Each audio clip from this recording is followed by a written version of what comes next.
Welcome back to Movie Trailer Reviews on the MTR Network. This is your host, Chris, here, and I got Phenom on the line. And we are here to review Thor Ragnarok, the third film from the Marvel Studios. Third time they're trying to do a Thor film.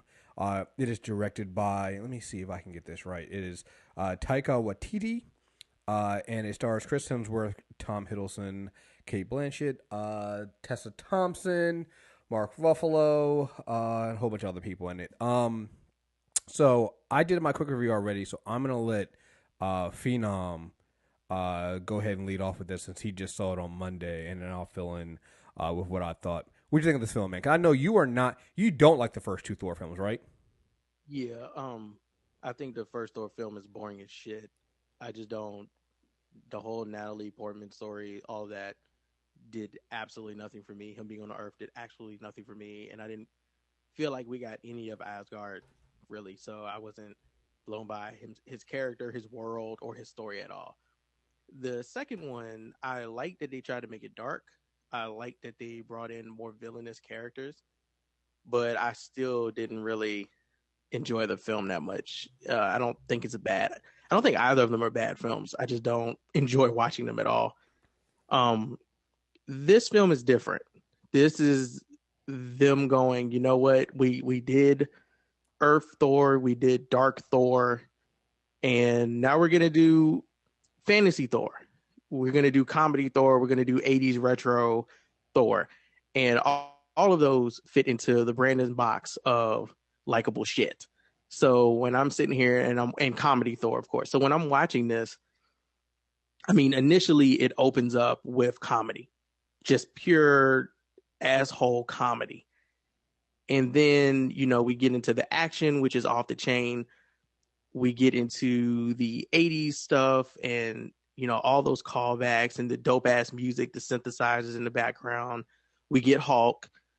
And then we also get this underbelly of like fantasy driven plot material, which kind of feels Lord of the Ringsy, Narnia-ish. It's like a fairy fantasy tale in the gods worlds, which is what I've always wanted from Thor. Like they talk about the god shit, but they really don't get into it. They just keep calling him a god, and they keep saying that then they talk about his father, and of course Loki. But I don't know. Like I feel like this Thor film, I wish this had been the first Thor film because it would have set groundwork for amazing sequels. But it's cool, I guess, that we're starting off here, and as long as they continue with this cast and crew, I'm a Thor fan now. Like I'm in. This is my favorite Marvel film this year over Spider-Man: Homecoming. Yeah. So I mean, it just something hit me this week. I mean, we got to wait in a couple weeks to see with Justice League, but if Justice League turns out to be good, this will be an entire year that has nothing but critical reviewed comic book movies, which is always funny because people are always saying, "Oh, well, when is the bubble gonna burst? When are comic book?" If they're good, it's not going to. Like every single one of the films so far this year has been a critical and financial success. So if they're still good, people will still go to see them, and they'll get good reviews, and they'll keep getting made. Like I don't see how I mean, that's just how every film gets made, right? If it's good, people go see it. If it's not, hell, it still might get made again because we see that shit all the time with films that shouldn't get sequels and shouldn't be made in the first place get greenlit, and so and that's Hollywood, that's movies. I don't know why people act like it's different with comic movies, but no, you're absolutely right. It's so funny. We just did our character corner on Thor, and we were just saying that Thor gets really interesting when you either lean heavily into the fantasy stuff or you lean heavily into the god stuff. And this film kind of does a little bit of both. The Earth stuff is never really the most interesting. Well, the Earth stuff can be interesting if you're doing one of those other two things. If you're leaning into him being a god on Earth, then can be interesting. If you're leaning into a fantasy adventure thing on Earth, you can do that. But they didn't really do that with those two Thor movies, so I can definitely see how people didn't like them. But this film definitely leans into that heavily, and like you said, it's fun, and a lot of stuff just fits. It's stuff that didn't work in other films doesn't here. You're barely on Earth. I mean, obviously, the Loki and Thor relationship is always good, right? I mean, that's one of the I've staples. always liked Loki. Like I've always liked Loki's character, which also disappointed me about the Thor films because Loki was my favorite character for so long. Well, my favorite villainous character for so long, and then of course they introduced Ultron. So, but this introduction of Hela was pretty fucking strong, and I'm kind of still waiting to see what they do with Chiwetel Ejiofor's character in Doctor Strange. So Marvel is getting its villains together, and I think by far, outside again, I still think Ultron was amazing, out for dialogue purposes. But outside of that, an actual villain, like holy shit, we cannot beat this villain. She might be Thor the best. Yeah, just nailed it. Like I know we haven't gotten Mr. Gauntlets yet, but you yeah, know, Hela was badass, and Cate Blanchett was just fucking amazing. yeah. This is the Marvel Studios' first, at least in their movies wise, their first villain, female villain. And so, people have been asking to get more female characters in there, so you get a female villain in this film, and they do not disappoint because they then also make her, one of the villains that you can almost not beat at all. How many And she kill in this movie? she Like kills. 200? Well, so that's the funny thing, right? So when before this movie came out, people were saying about all the humor, it's too much humor, and I don't know about this. They should, it's called Ragnarok. It should be the end of everything. And you watch this movie, and yeah, it's definitely funny. It has this funny moment. Like there are some really ridiculously funny moments in this film, but Hela kills a lot of fucking people. And when I say kill people, I mean like she impales some people. She keeps throwing the knives into people. Like she kills a lot of fucking people here, and a lot of people die. It is yeah, it's just it she yeah, she's not funny. Like if there's one character in this film that doesn't do anything funny, like I keep thinking about it, I'm like, yo, I don't think she did anything funny. Well, she talks shit funny. Like, oh yeah, she did talk a lot of shit. She kind of trashes Loki and Thor and the whole Asgard realm in general. And the way she communicates with people that can see that she's evil and do not want to fuck with her at all. Like when she gives the grand speech, Mm-hmm. and she gives a grand speech, it feels like a few times, and every time she does, like she keeps trying to get people to kneel. I feel like it's the running joke, and nobody will kneel until she stabs them in the face, and then everybody kneels. Yeah, yeah, it is. Yeah, it is. She's really, really great in this film. I mean, the great thing about this thing, and I think what really makes this film stand out is you have the Marvel's first female villain, and she's great. They bring in another female character for Tessa Thompson playing Valkyrie, and she's just fun in this film. She's basically like the female Thor because she drinks. Who doesn't get from Thor's? Who doesn't give a shit. Like honestly, I kind of feel like Marvel knew what they were doing with Thor Ragnarok when they threw the Valkyrie in. Oh yeah, and they knew Wonder Woman came out this summer. Mm-hmm. They're like, "Oh, you guys like Wonder Woman, huh? That's cool. That's cool." So we got Valkyrie though. Oh no, y'all see her. Oh, no, that's hell. Between that and then the fact that everything they've been showing with Black Panther is very Black woman heavy. Oh no. Like Marvel is very, very aware of how they're doing that and what they've done with Tessa Thompson and then what they've done with all the female characters in Black Panther. There is they had the Funko Pop. There's there's all kinds of merchandise for these things. Yeah, it's very well. They're very aware of it, and but yeah, I mean, we knew Tessa Thompson was going to be good in this film because we liked her. Of course, Tessa Thompson. Like, have you seen her in Westworld? Right. It's just, she can play multiple characters very well, and she is great. I mean, she's literally a drunk. She drinks all the time. She has this playful relationship with the Hulk, which I thought was great. Like her relationship with the Hulk is amazing. Dude, she is that character, that male character in every film. Yes. That when you're trying to round the party up, you have to send this motherfucker to AA meetings first. Yes. Before he gets on the page with y'all. But that's what makes the character so great, right? He's great when you can sober him up, but when he's drunk, he's completely fucking useless. And with her, it's like she's great when she's not drunk, and she's great when she is drunk. She's useful in both situations. Well, and that's what's great about her character, right? Because any other time that would be a male character, right? They don't usually have female characters, even if and they're clearly trying to set something up there because you can see a little bit of chemistry between Thor and Valkyrie in this film. They don't really lean into it, but you can see a little bit of it there. But like her characters, like there's times she's just sitting there drinking. Like when you first meet her, the first time you meet Valkyrie, yo, she is drunk. Bruh, Like fucking wasted. wasted. It is just like it's fucking hilarious because again, it's something that you don't normally see.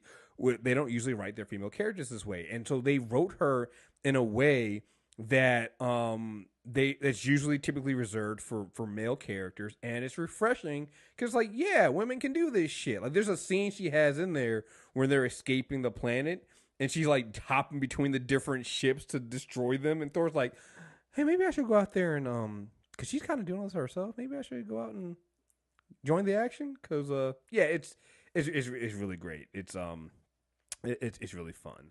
Again, we mentioned Hulk is in the film, and like I said, I don't know where we're gonna get another Hulk film just because of the rights thing and what's going on with that, and you know the problems with that. But it fits really well in this film, and what I like about it is, you know, the idea is Banner Hulk has been the Hulk since we last saw him, which was Age of Ultron, which is 2 years ago. So when he finally turns back into Banner has a lot to catch up on, and it's actually pretty fucking hilarious because he doesn't remember anything. And the Hulk, as when he's the Hulk, is just like he's like a 2-year-old. He's a brute 2-year-old. Yeah. Like he understands.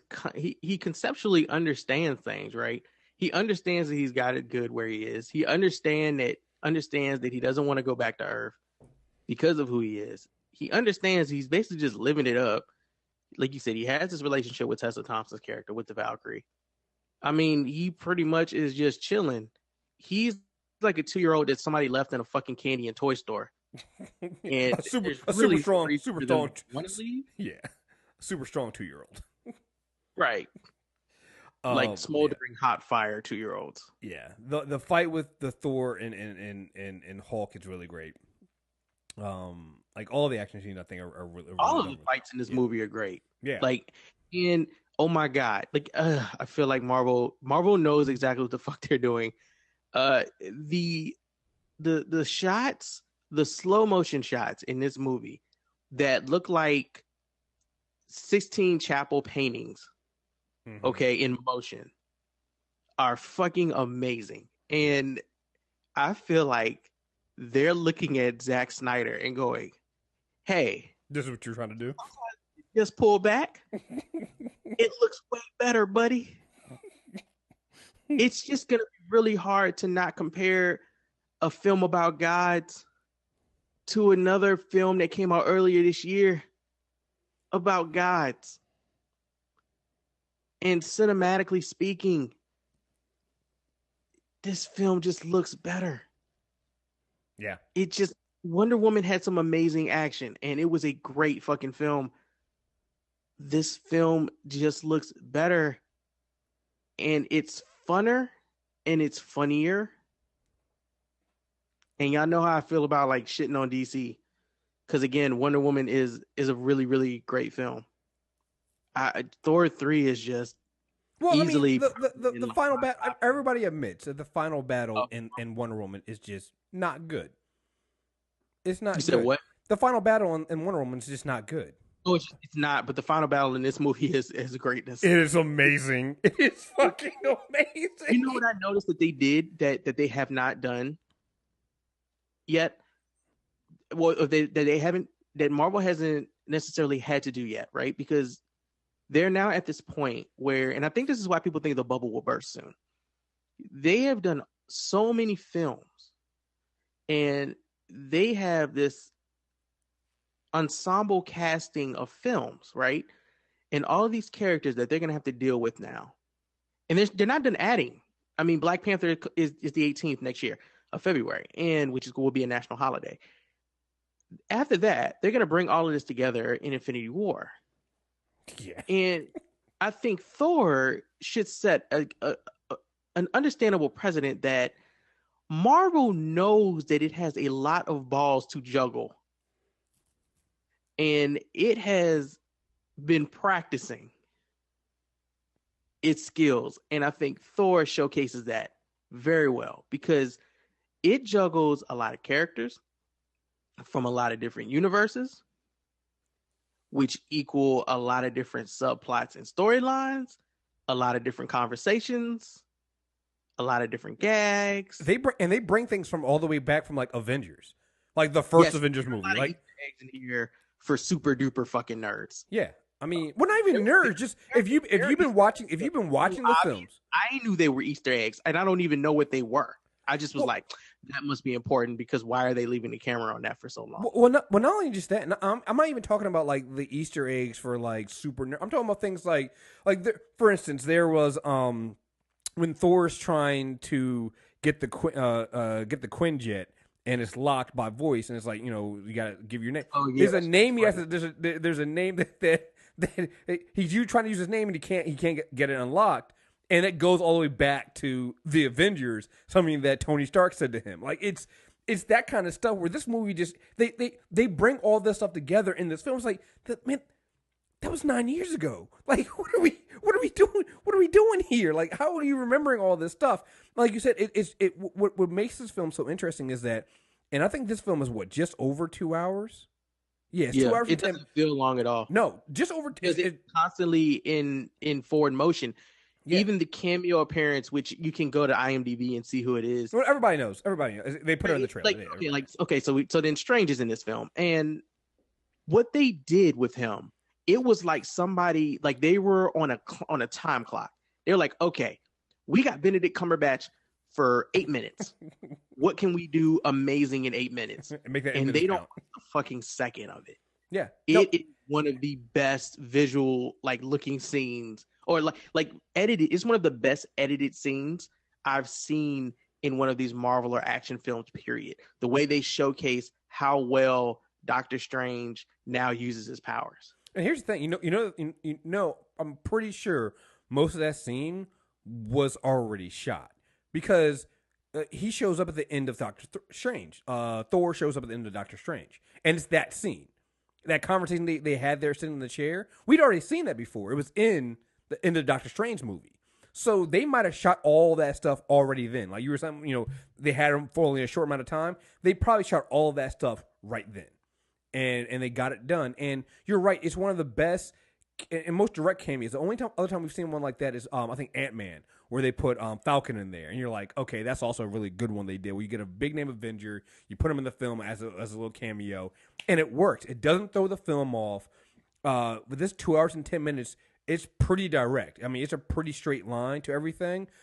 But like you said, there's all these little subplots and things like that still come together. There's a lot of character development. The character development between Thor and Loki and their relationship over, since we first met them, since the first Thor film,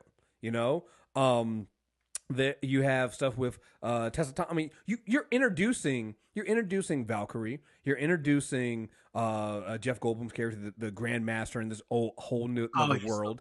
Right. You're introducing Hela and introducing a new history of Asgard. They introduce a lot in this film, and yet still it's only 2 hours and 10 minutes, and they do it well. One thing that also bothered me was they never gave Idris Elba's character, who I guess Heimdall. Yeah. They never gave his character much to do other than a fucking gatekeeper guardian. And in this film, he is a fucking savior. Yeah, he's basically the resistance. They gave him more to do. They gave him more power in this film. And even Carl Urban's character, Scourge is like this guy who is just stuck in this shit and he has to go along with it. If you look at the casting, it should be longer, but it's really not that long because it seems like it's a lot of characters, but they balance the time out so well. Side characters like fucking Topaz and Korg even play a significant part in the humor of subplots and scenes in this movie. And I think it's crazy that Korg is actually the director. Oh, I want to say that. Yeah. That makes it even better that the director was like, I got to get in on this. And he is one of the best parts as Yeah. well. Yo, his Korg's voice. Yo, dialogue that voice is so just good. it fucking killing me, yo. That Korg voice. Hey, Like hey, it's hey, a man, hey, man. fucking rock that sounds like he's from England. It is Hey, hey, amazing. hey, hey, man. Hey, hey, can you stop hitting me like that? Yo, it's like, what the fuck is that voice? What are we doing here, man? No, it's really great. The great thing I like about this film is, like you said, you know, and each every now and then gets in some of the other films, like especially I think the second Thor film, he got that one where he took down the ship, but he doesn't get a lot, or he never really gets a lot to do. In this film, they definitely allow Idris to do more. And one thing I think, again, just going with Marvel, understanding how the times are changing. If you think about it, all the marginalized characters get more to do. So you got a really great female villain in this film. Tessa Thompson's character gets a lot more. It gets a lot more to do than you would. Then I would think that. Well, maybe not more to do than Jane Foster did in other films, but she's way more interesting. You're way more invested in Way more helpful Valkyrie's than Jane character. was in any film. You said what now? He's way more helpful in this film than Jane Right, has right, been. right. She's way. I mean, it's just an overall way like miles above anything that Jane Foster did. Right. You have Heimdall, played by Idris Elba, who gets way more to do in this film. It's like they were very, very aware that, hey, listen, if we're going to do this film, let's make sure that we give, women and people of color something to do in these films to make sure that we, like it just makes sense. You do that. There are some really great cameos in this film as well.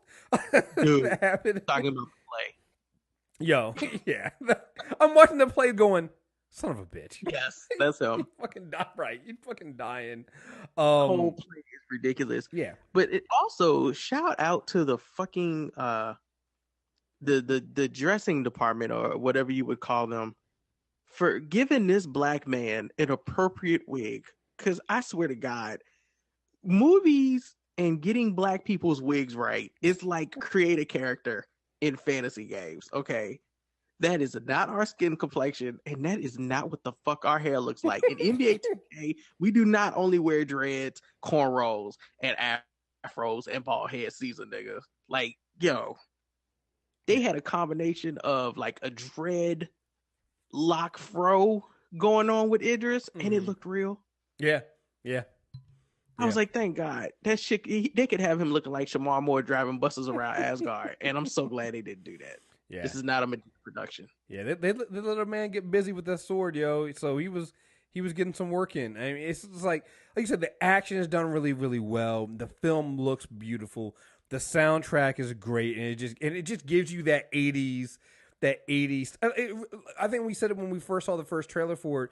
It gives you that feeling of like the Guardians of the Galaxy, which makes sense. If we're gonna go cosmic, let's go full cosmic. We know that's what worked with Guardians of the Galaxy. Let's do it here. The other thing too is, and again, this will, yes, the humor's in there. Yes, it's funny, but there are some real consequences that happen in this film. And if you've been watching the trailers, I think most of them, they lie.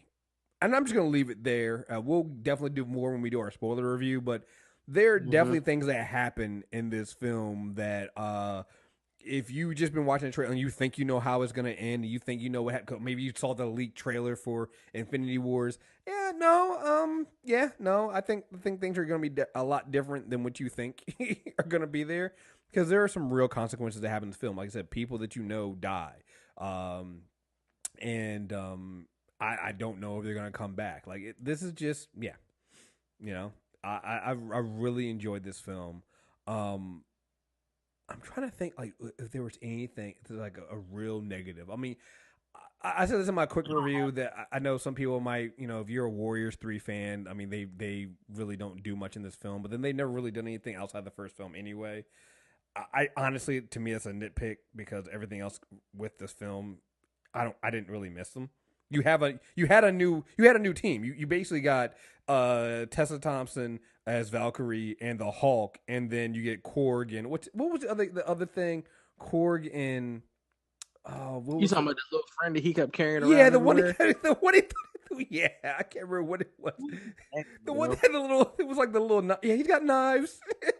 I can't remember. It wasn't Volstagg. What? No, no, no, no. It wasn't Volt. God, I can't remember what it was. What? It wasn't Surtur, was it? No, no, no, no, no, no, no, no, no, no, no. Oh fuck. Sotor was I don't know. They'll the get big his fire he calls the me fire Bob. demon. Oh god, yeah, I can't remember what it was. But that shit. Was it beer? No, not beer pot. I can't remember what the fuck it was. But that shit was fucking hilarious. But yeah, you get a more more development of the Thor and Loki relationship and everything like that. But like I said, I really can't think of any major flaw at this point. Like I know folks are gonna go, oh well, they're not serious enough. Like, listen, they made a ton of money off of these films. Dude, that's not why we're here. Right. I mean, they make a ton of money. They're not going to change that shit. They're not. You'll I'm get sorry, like this week with Justice. Don't worry, it'll be serious. It'll be this very serious. like I'm just sorry, but like that they know what you're here for. And honestly, again, a lot of people die in this film. Like a lot of people die. Because the deaths and the they're killings brutal. Film actually just become background noise after a while. Yeah. Because like, so many people die in scenes where Hela just does not give a fuck. She does not give a fuck. Like he has more endless knives than fucking Hawk has arrows, dog. Like, dude, it just that one scene where she takes on all the warriors in Asgard by herself. Oh my god! And it is shot beautifully. You know what they did? They pulled the fucking camera back. So you could actually see her dominating, how she's actually dominating all these people at one time. Right. They pull the camera back. You see all the action. It's not quick cuts. But they send in one person at a time. Okay. Yeah. No, it is an amazing. Like I said, they did the same thing with Thor's hammer in the opening of the film. Oh, so yeah. Like that was an amazing fight scene. Yeah. I mean, there's just a lot of really great fight scenes and action scenes in this film. I would go and say, probably the best, the best of the at least the best of the Marvel films this year. I think the best of the comic book films so far this year. I mean, that's where I'm at. I like Spider-Man, but I love this movie. Yeah, I mean, it's this and then Spider-Man, but yeah, this is really good. Like, they knew that the Thor films were the weakest films, and they came in, they brought their A game, and they left it all on the table. And this film does it. It gives you. I mean, I don't under. If somebody, there's another one of those films that somebody goes, oh well, I just didn't like it. Well, okay. Good for you, bro. More film for us. I don't know what's wrong with you. I just can't. Like, this one less person I got to worry about buying the special edition steel box when it drops next year. Yeah, this is an amazing film. Like, I'm not gonna lie. Again, until Marvel makes a really big mistake in their movie universe, I'll always at the very least think that it's going to be good enough. And I was thinking at the very least this film's going to be good enough. I was not prepared for it to come out and be this fucking good. I'm not going to lie. I was not prepared for that. And so that's all we got now. I know Phenom's got a roll, so just stay tuned. Again, subscribe to us on iTunes, Movie Trailer Reviews, get us there, or you can also get us on YouTube, MTR Network on YouTube. We have a lot of new content coming out on the YouTube page. Like I said, I did a quick review before, and I have another video coming out about that's Thor related as well on some Thor comics. So just stay tuned. Thank you guys. Oh wait, we didn't give our scores. What would you give this one out of 10? Oh, it's a 10 out of 10 for me. Yeah, same here. All right, so there you go. I was going to give it a 10 anyway if we didn't say it. So 10 out of 10. Go see this film. Don't go see it in IMAX. I mean, come on. Like, I don't know why at this point people still ask us. 3D wasn't bad. Huh? It wasn't terrible. Yeah. Like, it actually wasn't bad 3D. Like, because of the throwing the knives and the hammers and people floating towards the screen in slow motion and big animals and shit and big gods, it actually wasn't bad. Yeah, I'm probably gonna go try to see it again on Thursday myself, at IMAX. So yeah, I mean, for films like, I hate to say it, stop asking me if you're gonna see if I should see it in IMAX. You guys already know. Come on, like all these. Thor, yeah, I mean, come on. You've seen. You go see it in IMAX. Yeah, come on. Now. If you can't do 3D, then I get that. But if you can get a chance to go see it in IMAX, yeah, you always see it in IMAX. It's always see it in IMAX. That's just duh. IMAX makes everything better, even if the film's not good. Even the IMAX will make it a little better, unless it's the Inhumans TV show, and then that was just probably not a good idea. Yeah. Anyway, folks, thank you guys very much for listening, and until next time, we're out of here. Peace. Peace.